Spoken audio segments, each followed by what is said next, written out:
Oh shit! Episode Season 3, episode 2. Welcome. 2. That was really fast. The Energy and Heart podcast. Hosted by Jiggy and Steph. I'm tired. Wow. Okay, go ahead. That's okay. We hold space for the tiredness. Thank you. I'm tired too. It's been a week. Check out our shirts. Oh my god! Look, We're okay, looking we cute. were matching. This was not planned. We were matching. That was not planned. I guess we look really cute. Yeah. We do. Yes, we do look cute. Okay. You can get your own. Hedging language. Bridge. Okay.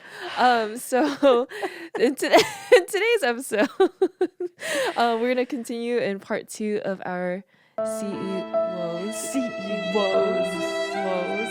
series. And I'm gonna kick it off with a story. So obviously last episode we talked about my transition into CEO, and there was just so much to like unpack with that transition. But I think one of the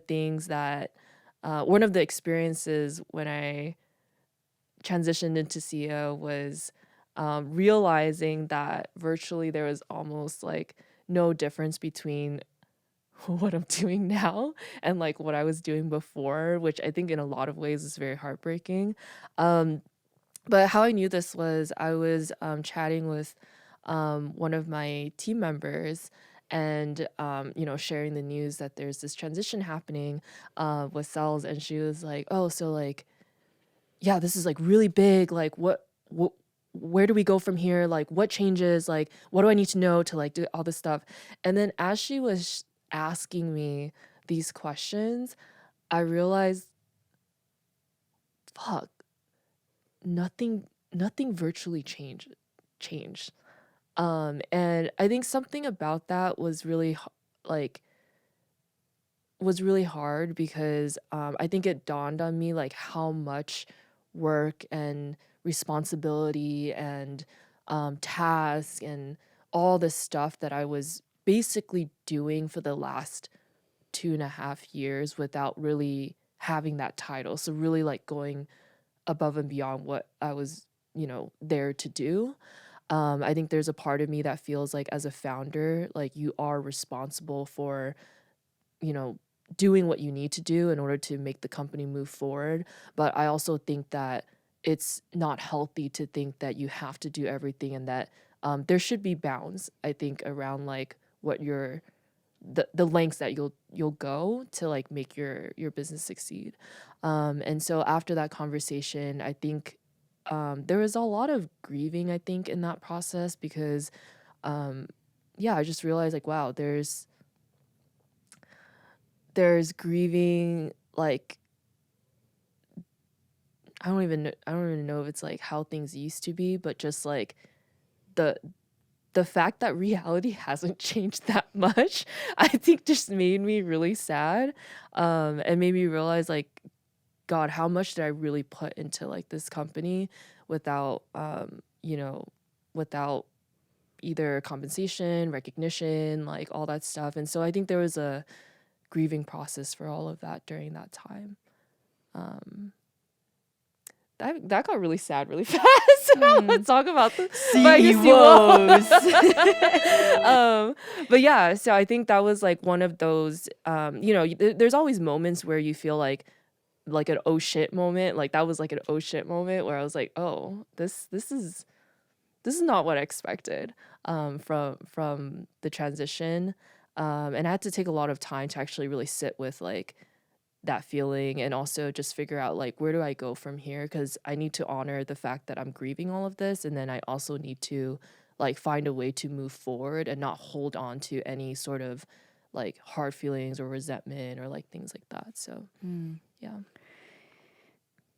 Let's bring clarity to something. Yeah. It's not that you're upset because you didn't have... It's not about the title. Like, it's not about the ego of the title of being called CEO. Like, she's not over here saying, well, correct me if I'm wrong, but it's not that you're expressing this in terms of like, I should have had the title of CEO all along, as in like the ego all along, but it's more so like just be put in the position to begin with, so that, just like you said, the you could have received the compensation and the reputation recognition, but it's out of I'm saying this because a lot of people out there just want to call themselves CEOs just to call themselves CEOs. Yeah. And that's not what we're getting at. Like, she's not saying she should have be called CEO this entire time because like that's what everybody on Instagram wants to be, and like everybody, all the entrepreneurs always want to talk about how they're CEOs and stuff. It's like, no, her position, her responsibilities, her decision making, all of these things already were in the grander sizes of being a CEO. And so she should have been CEO due to the workload, as well as just be compensated accordingly. But she was just like taking on so much without even being in that position. Yeah. I think the skills, like you said, everything was like embodied. It was like the title that needed to catch up to that. And I think it's hard because I think as a person who, I'm still growing into myself and like believing in myself. I think that's why it took so long to like kind of come around to the corner of realizing like, oh shit, actually like That's why should it's have the been there. start of your Saturn return. Yeah. Don't even talk about that. That's why the Saturn return is actually starting. I thought me becoming CEO was the end. But yeah, so I think that was like a relevant part. But I think since transitioning into this, like the first 2.5 years was this weird, like I embody a lot of these things, but I was not like weirdly it was like I couldn't make the final say on certain stuff, so I would have to run things through, like get feedback and stuff, like all that kind of stuff, which is just part of like what I was supposed to do. But now that I'm in the CEO position, I think the thing that has shifted is that like I think I realize there's a lot of power and responsibility in the role.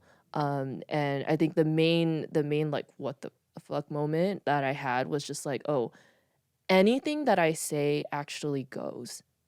And I think with that, there's like, I imagine two sides of the spectrum, which is like people being like, oh my God, anything that I say goes. And it's just like, I would make whatever decisions I want. But I think there's the other side, which I'm kind of like playing on right now, which is like, oh shit, anything that I say goes, which means that like I need to be very thoughtful about why I'm making decisions. I should be mindful of like how this impacts like each of my different team members.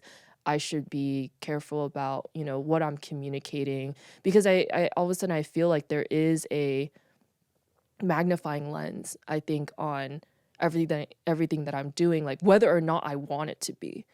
So however I communicate, what I decide to communicate, how I decide to say it, like all of that is being scrutinized to some degree, without, even if it's like subconsciously or unconsciously, like by my team. And so yeah, I think that with that like power comes a lot of responsibility.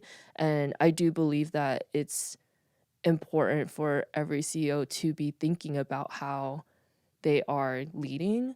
I don't think, I don't take it very lightly. I feel like some people think I'm like too serious. Like I think I judge myself for being too serious. But I think like you are responsible for your team and your company's success, and so you should be like serious about that.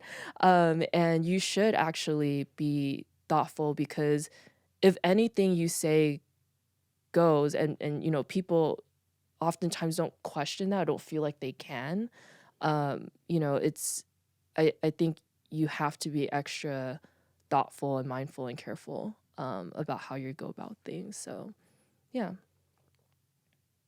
Not everyone watching this and being like, oh my God, I want to work for Steph.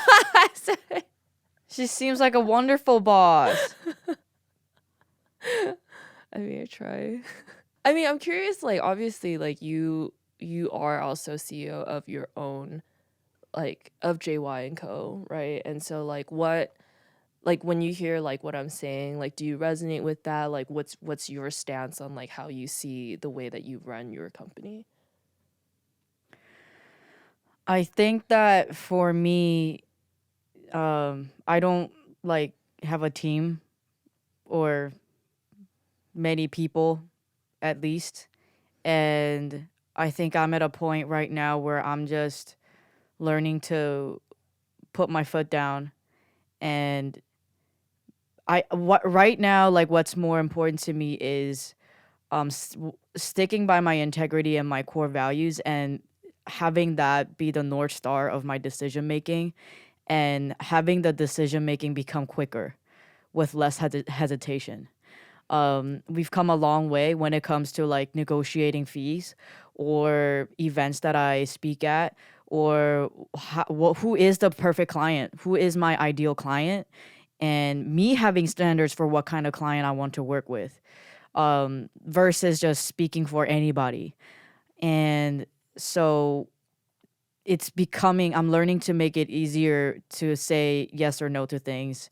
Um, yeah, there's a no-brainer. Yeah, I'm gonna do that speaking gig, but no, I'm not gonna do that negotiation. Or no, they can't talk about me like this in this email. Or no, they can't talk about us like this in this email. No, I don't like their vibe. You know what? I don't want to work with them. Like, I just want to make sure that every opportunity that I put my name amongst, or any client that I work with, anything that has my name on it has to align with my integrity.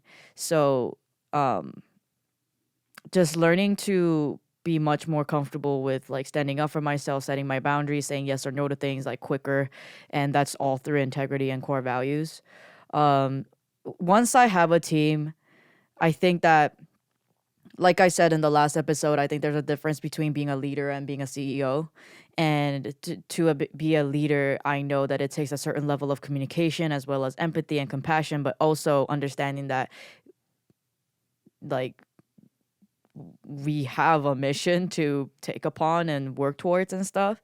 So I wonder when it comes to a point where I have to hire people, I'm going to be so nitpicky about the interview process. And my friends make fun of me for being nitpicky when we first meet. I almost do this, like, they call it interrogation. When I first meet people, I ask them like mad questions if I'm interested in the friendship.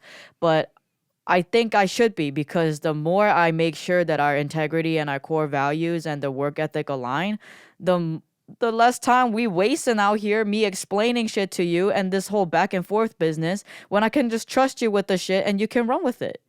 And I can trust that you're going to do a great job. And hopefully you also feel comfortable to come to me to communicate if I'm not showing up for you as how you want to be guided by your boss. Um but at the end of the day, I think that what you and I have always had in common is bringing a humans first energy into our teams. Um, and I think this is what is so distinctive, that just because we bring like humans first vibes into our companies, it doesn't mean we're hiring a bunch of lazy people. Like, it Mm. doesn't mean that we're hiring like non-high performers. They're average and they just take off time whenever they want to and do la la la whatever the fuck they want. It's like, no, I think there's a level of trust in building a team, and the reason why it can be humans first is also because we believe that if we were to give them that space for humanness, they will also show up even better as performers. Like, and that's not on some like manipulative shit where it's like a tactic where it's like, oh yeah, if you encourage this person, then they're gonna show up with company loyalty. Like that, they be do I know you said that yesterday, and I know we talked about it the other day. In But our there are room. some gurus out there, these entrepreneurial like influencers out there, who tell you that you need to be more encouraging for your employees so that they show up to work better with more company loyalty. That's manipulation. You want to encourage somebody, just encourage somebody out of your good heart and because they're doing a good freaking job. And because we're all humans and we all need a sense of belonging. That's literally human psyche. Don't be out here doing like, oh, I'm gonna compliment this person so they show up to work tomorrow. It's like, the fuck. But anyhow, I think that if hopefully you develop a team that truly cares about the mission of the company, then they are hopefully also aware of what they're needing to perform at their best. And also we all just need a space that can provide that for us. Like, it's not that no one wants to call off sick. No one does. Like, truly, hopefully we're all passionate about our jobs to where like we enjoy it and we want to show up every day. No one wants to like call off sick, but it's nice to know that if we have to, it's okay. And we won't be ashamed by it. We won't like miss out on payment by it. Like, no, your job is secure. Your team loves you, wishes you well. Come back when you're feeling good. Because when you feel your best, you perform your best.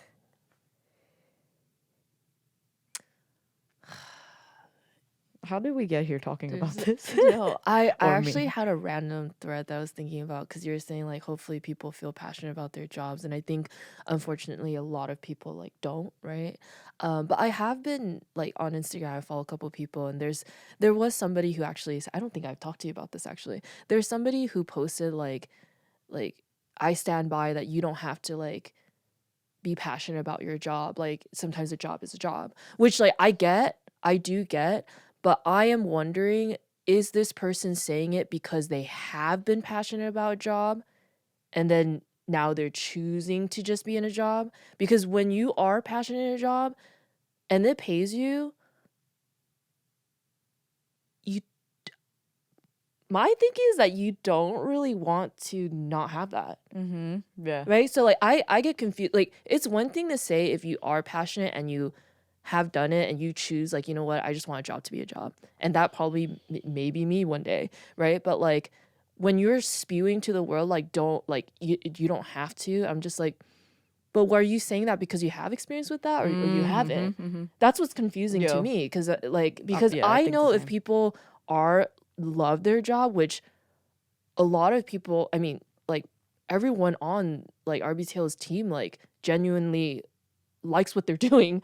And so it's like, and I only will take you on if you like what you're doing. Otherwise, like I wouldn't. And so like people show up differently when they enjoy it. And so yeah, I just question when people give that type of advice. But like I mean, I'm on the same page. It's just like sometimes it is just a job, but is that a line of thinking because that's what helps you get through the day? Right. Because you don't like your job. Like, Yep. No, I think which I've I've seen also been that. there. I think I've seen that post too, and I thought the same thing. Like, if there's a reason why homies quit and start their own thing, because and a lot of us, why are you laughing?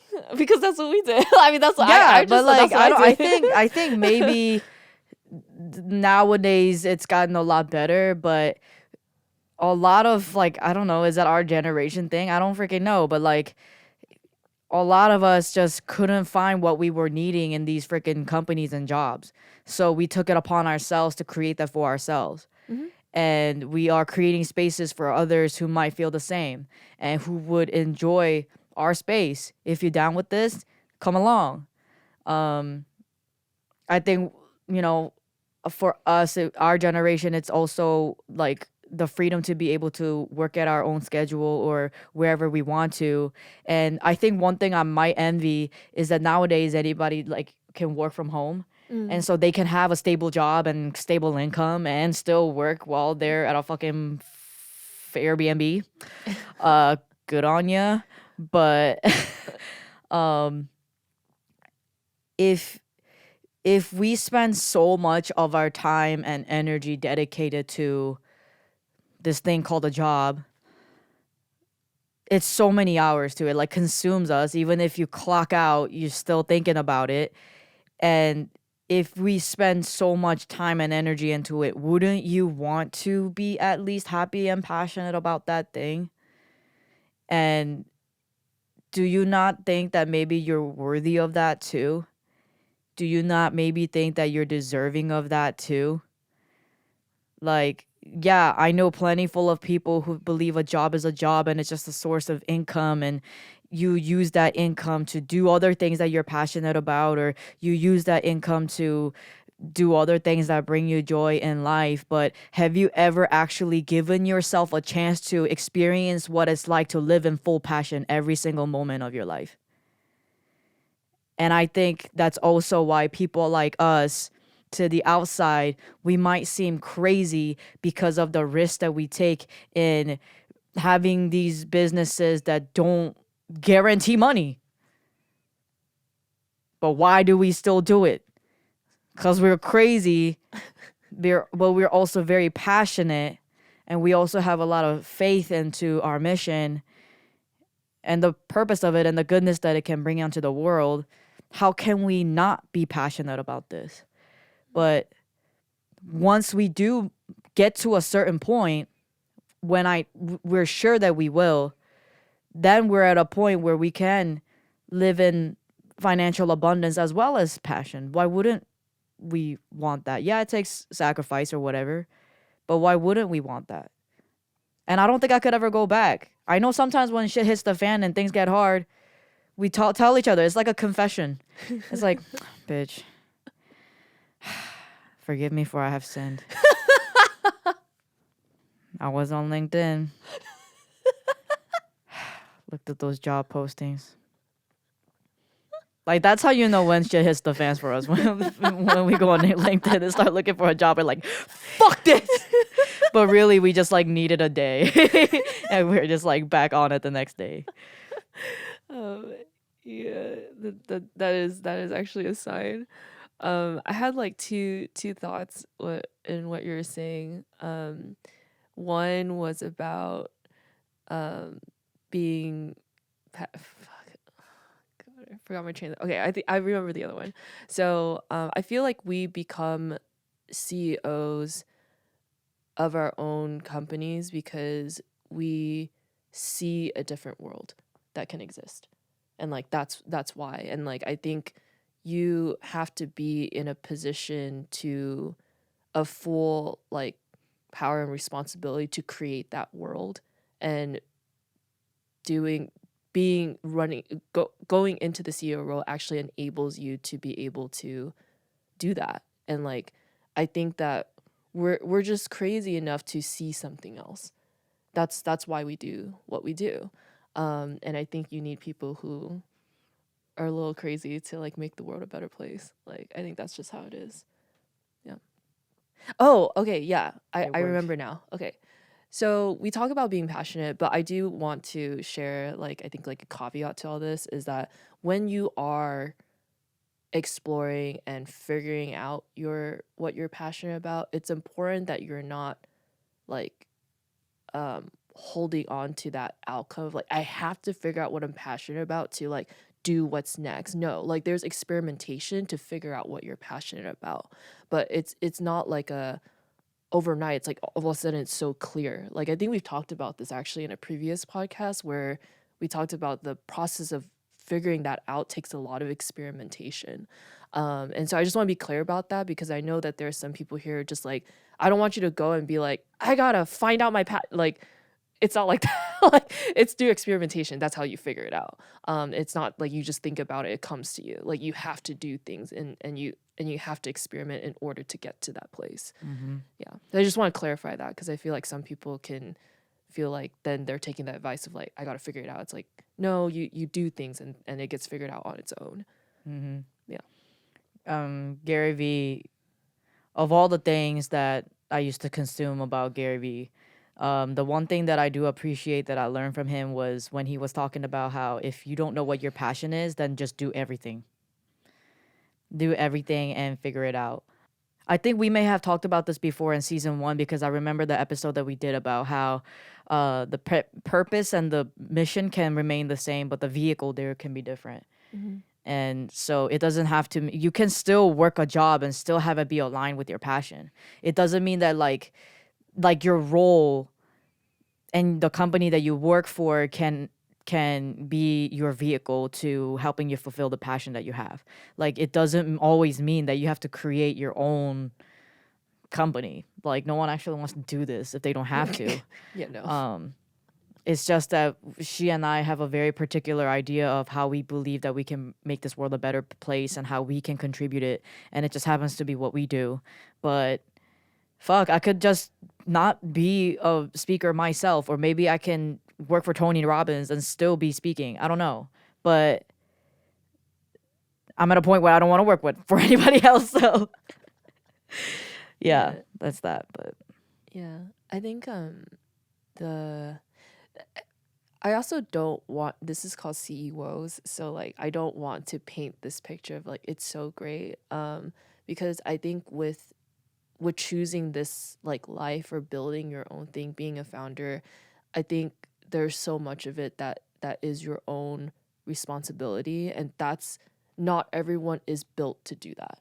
Not everyone is built to make a gazillion decisions a day for their own accord. I promise you, it is 10,000, 100,000 times easier to actually get direction from your boss instead of you deciding what the direction is going to be and also doing and executing off that direction. So I say this because like there was a time when I was dreaming about this and I was just like, yeah, like I want to leave my job. I want to start my own thing. And like at that time, I didn't know what this was going to entail. Right. But I mean, it's been 4 years now since that time period. And like what I've learned is just like you are truly responsible for every decision that like you make for yourself, for your company. And I think, be realistic about like, does that actually align with you? Does that actually feel like something that makes sense? That is like appropriate for your skills? Like, is that the level of responsibility and pressure that you're okay with taking on? And I think, when I look back at the last like 4 years, I think like, I don't think I understood this at the beginning. I think I was like reacting to like what the environment that I was in. Like I made this choice, well, I'm gonna have to deal with it, right? But then now, like being in this role and being a little bit more, I don't want to say stable, but just like having so much more experience, I'm just like, yeah, I could thrive in this type of yeah, I thrive in this type of like environment. Like not all the time. I like know for myself it's not something that I want every day all the time. It's just like when push comes to shove, I can do it. And like I trust myself to be able to do it. And that I think takes time and experience. Is not something that you just like know out the gate, yeah, it's not this whole like, I'm sure by now everybody who joins our podcast understands that like there's a whole different side to being a CEO and like having a business than what social media wants to show. So yeah, just wanted to share this piece, and part 3 of the CEWoes will be about friendship. Yes. And how hard it is to be friends with us. It's hard to be friends with us, and it's hard for us to be friends with y'all. I'm not gonna lie. You know how many dog walks we've been on where we're just like venting and yelling because we're It's hard. pissed at y'all too. It's hard. It's not just us. No. Yeah. It goes both ways. Yeah. All right. All We'll right. see y'all next time. Bye. Bye. Yeah, these are so sad. Like, these are so serious. Like, I'm just like, I mean, I get why they're called C-E-Woes, but like, Jesus. It's like not the funnest things to talk about.